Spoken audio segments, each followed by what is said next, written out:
Ang South Sudan ang pinakabatang bansa. Nagsimula agad ang kaguluhan matapos ang kalayaan. Kaya ang mga tao ay nasa takot, kakulangan ng pagkain at kawalang katiyakan. Halos lahat ng pondo ay galing sa langis. Ngunit hindi umaabot ang pera sa mga nayon. Walang maayos na kalsada, kuryente o doktor doon. Nagpapalit-palit ang tagtuyot at malakas na ulan. Kaya ang mga ani ay nasusunog o nalulunod. Maraming pamilya ang umaasa sa tulong. Lumalakad sila ng maraming oras para sa ayuda. Naghihintay sila sa pila sa ilalim ng araw. Hindi ito alamat o pagmamalabis. Ito ang realidad ng isang bansang lampas dekada pa lang. Mahalaga sa manonood ang malinaw na bagay, walang mabilis na solusyon dito. Magkakaugnay ang problema at matagal nang naruroon.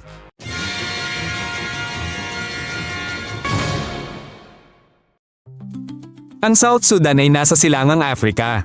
Wala itong baybayin. Nasa pagitan ito ng Sudan, Uganda, Kenya, Ethiopia, Central African Republic at Dr. Congo. Ang Juba ang kabisera nito. Matapos ang mahabang negosasyon, humiwalay ang timog sa hilaga. Nagdaos sila ng referendum. Karamihan ay bumoto para sa kalayaan. Nagkaroon ng bagong watawat at gobyerno. Nagdala ito ng pag-asa para sa normal na buhay. Ngunit ang mahinang institusyon, lumang alitan ng mga komunidad at pagdepende sa langis ay nagpakita. Mahirap magtayo ng maayos na sistema mula sa wala. Kakailanganin ng maraming taon. Lumitaw ang mga pambansang simbolo. Ngunit ang mga serbisyo at patakaran ay matagal pang nabuo. Bago maging malaya, matagal pinamahalaan ng South Sudan ng mga dayuhan. Hindi rin pantay ang pag-unlad nito. Sa timog, kaunti ang naitayong paaralan, ospital at kalsada.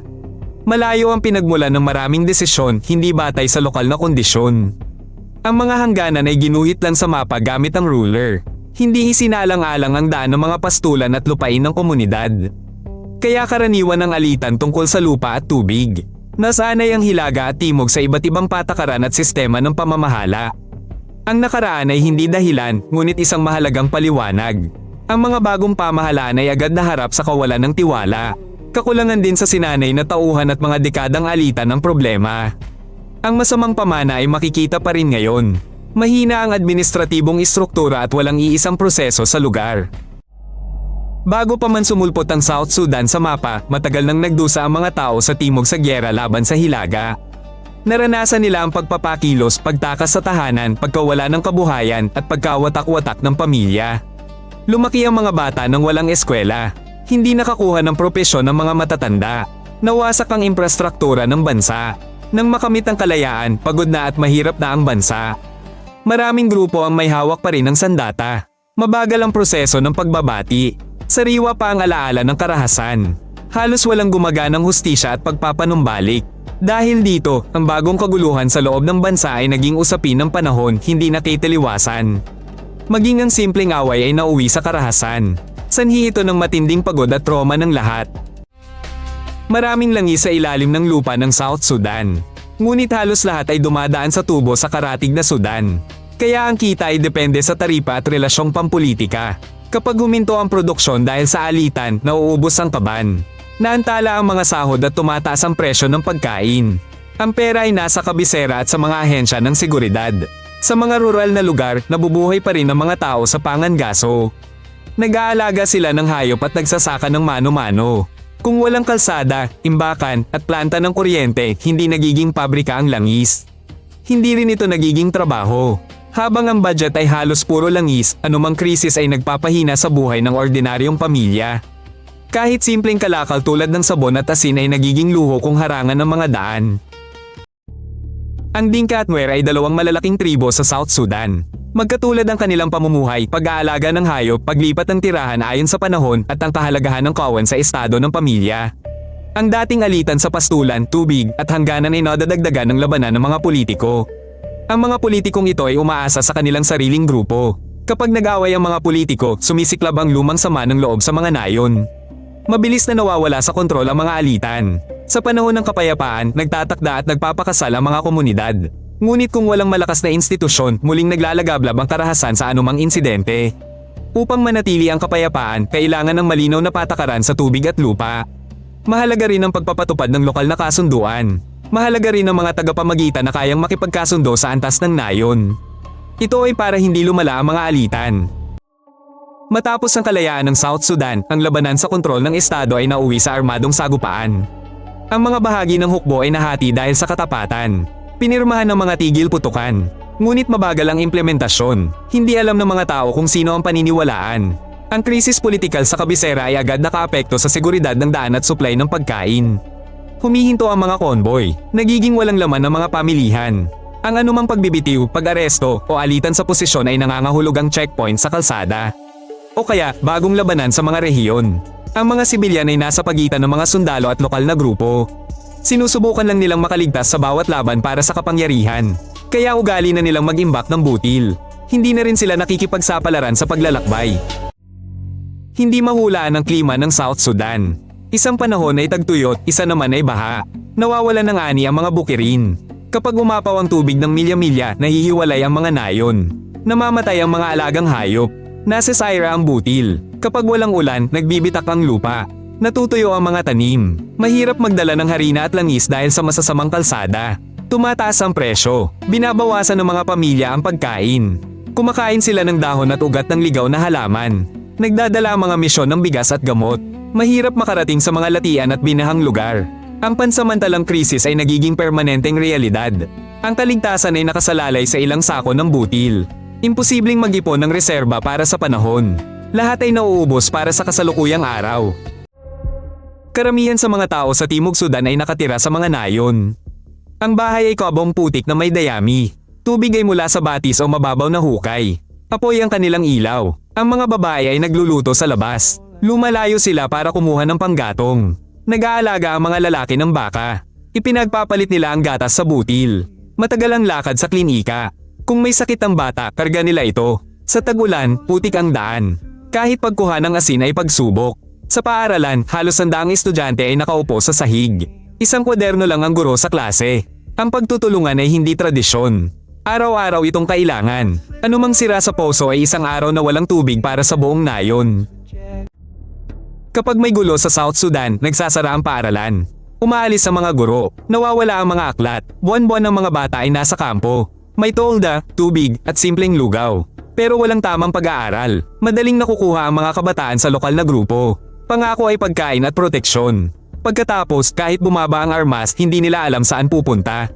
Kakaunti ang kasanayan. Walang trabaho. Humihinto ang mga babae sa pag-aaral. Dahil sa maagang pagpapakasal at pag-aalaga sa kapatid. Kung hindi maibalik ang paaralan sa mga bata at magturong simpleng trabaho.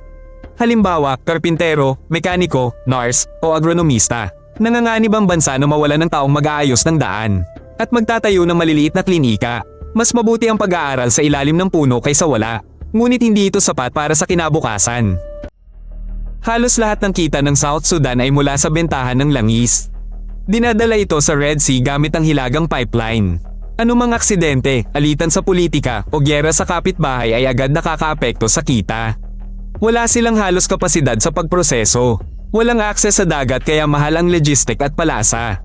Kayang pakainin ng agrikultura ang bansa. Ngunit kulang sa bodega, buto, bomba at proteksyon sa bukid laban sa baha. May mga pamilihan pero sirang-sira ang daan. Kayang maistak ang truck ng ilang araw. Walang ibang mapagkukunan ng kita. Kaya pag bumaba ang presyo ng langis, ramdam agad ng bawat pamilya. Para maging matatag, kailangan ng lokal na hilingen, bodega at ayusin ang tulay. Hindi lang puro pangako. May misyon ng United Nations sa South Sudan. Maraming humanitarian group din ang naroon. Sinasamahan nila ang convoy ng pagkain. Binabantayan ng mga kampo. Pinaghihiwalay din ng mga panig sa lugar ng tensyon. Nagbabakuna at nagpapagaling ng malaria ang mga doktor. Pero kulang ang gamot. Walang tulong sa malalayong lugar. Ang South Sudan ay lubhang umaasa sa humanitarian aid. Kapag bumaba ang pondo, nagsasara ang mga food center. Wala ulit bigas o mantika ang mga tao. Para makaahon dito, kailangan ng lokal na proyekto at kalsada.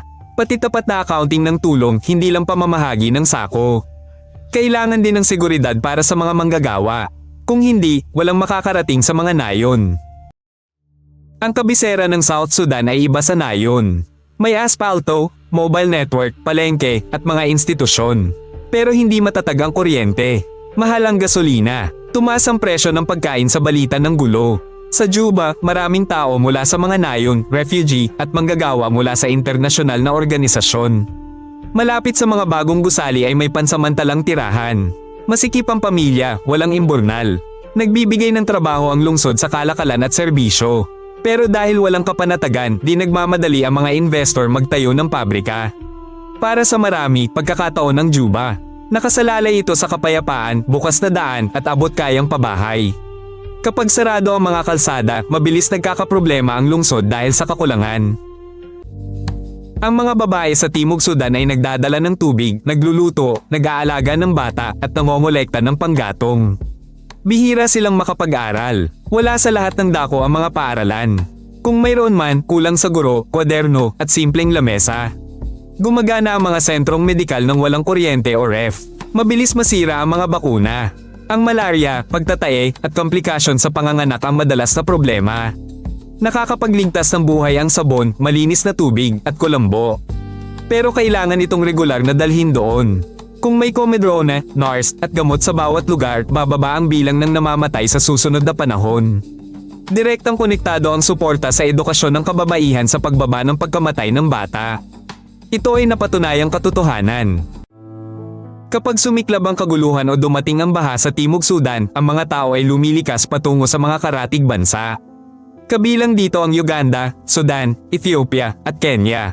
Nagbibigay ang mga kampo ng silungan at pagkain. Ngunit doon ay masikip, kakaunti ang trabaho at kulang din ang mga paaralan. Ang mga nananatili sa loob ng bansa ay nagtatago sa mga pulo sa gitna ng mga latian. Ang iba ay lumilipat sa mas ligtas na mga distrito. Tumutulong ang mga kapitbahay, gayunpaman, limitado ang kanilang mga mapagkukunan. Ang saradong hangganan o bagong digmaan malapit ay agad-agad nagpapalala sa kalagayan ng mga refugee. Mapanganib bumalik sa bahay kung walang paaralan, doktor at kahit kaunting seguridad doon. Kaya naman maraming pamilya ang nabubuhay ng taon sa paghihintay ng walang malinaw na takdang panahon. At ang mga bata sa mga kampo ay lumalaki sa kasamaang palad. Hindi pa sila nakakapagsimula ng normal na pag-aaral. Ang landas tungo sa normal na buhay sa South Sudan ay malinaw ngunit mahirap. Kailangan ng pagpapatupad ng kasunduang pangkapayapaan. Mahalaga ang pagkakaisa ng mga armadong grupo sa ilalim ng iisang pamamahala. Kailangan din ng bukas na kalsada, gumaganang hukuman at simpleng patakaran sa paggamit ng lupa at tubig. Mahalaga ang malinaw na kita mula sa langis. Kailangan ng lokal na proyekto para sa bigas at dawa. Dapat ayusin ang mga dam at protektahan ng bukirin mula sa baha. Kung mas maraming bata ang makakabalik sa paaralan at matututo ng simpleng propesyon, mas mababawasan ang tsansa na sila ay mapabilang sa mga armadong grupo. Maraming beses nang nalabag ang kasunduan sa kapayapaan. Kaya, ang mga tao ay maingat at hindi basta naniniwala sa pangako.